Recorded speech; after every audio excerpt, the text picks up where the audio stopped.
And earlier today, former President Trump, he called on the special counsel in his cases to immediately drop all charges against him, especially in the classified documents case, following news that Biden will not be charged. And President Trump called Biden's case, quote, 100 times more severe, and called out the two standards of justice in our country.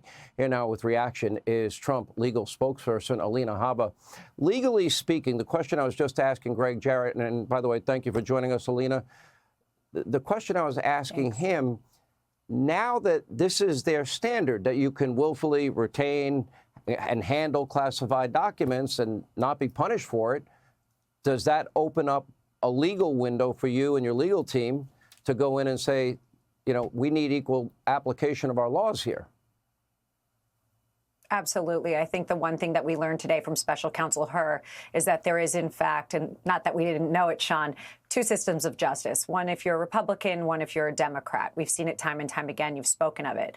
The way that this can be used and what has become obvious that they haven't really thought about is they try and look impartial. They try and say, OK, we're going to raid Mar-a-Lago. Ooh, maybe that was a little too much. Let's peel it back. Let's look at Biden's documents. One thing they're forgetting that is so clear to me as an attorney is that, number one, President Trump has one thing that Biden, as Senator Biden, as Vice President Biden, didn't have: the Presidential Records Act, something that has shielded President Clinton.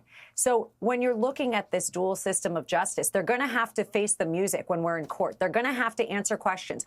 And you know what? We shouldn't even be going to court. Honestly, I agree with my client 100%. They need to drop charges and let Americans believe that we're not going to be treated differently depending on our politics. I don't think they're capable of it. I think they have severe Trump derangement syndrome.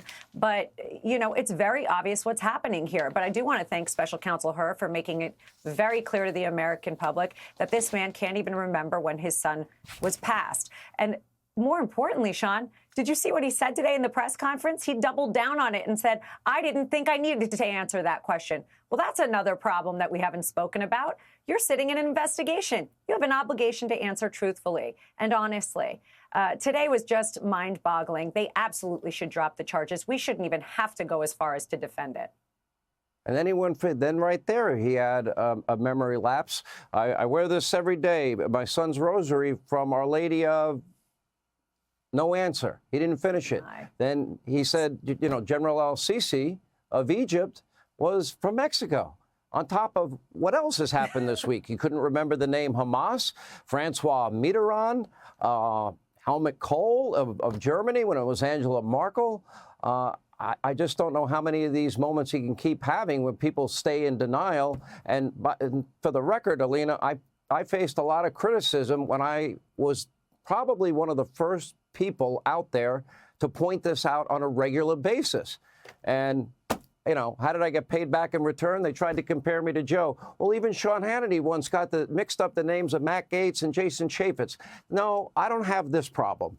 And that's the problem also. He's the president of the United States. I don't have the nuclear football next to me at all times of my day and night. I don't have that. So, you know, I don't know. Sean, what is the country going to take out of this? Frankly. We probably would be in better shape. Well, I think the country has to see it for what it is.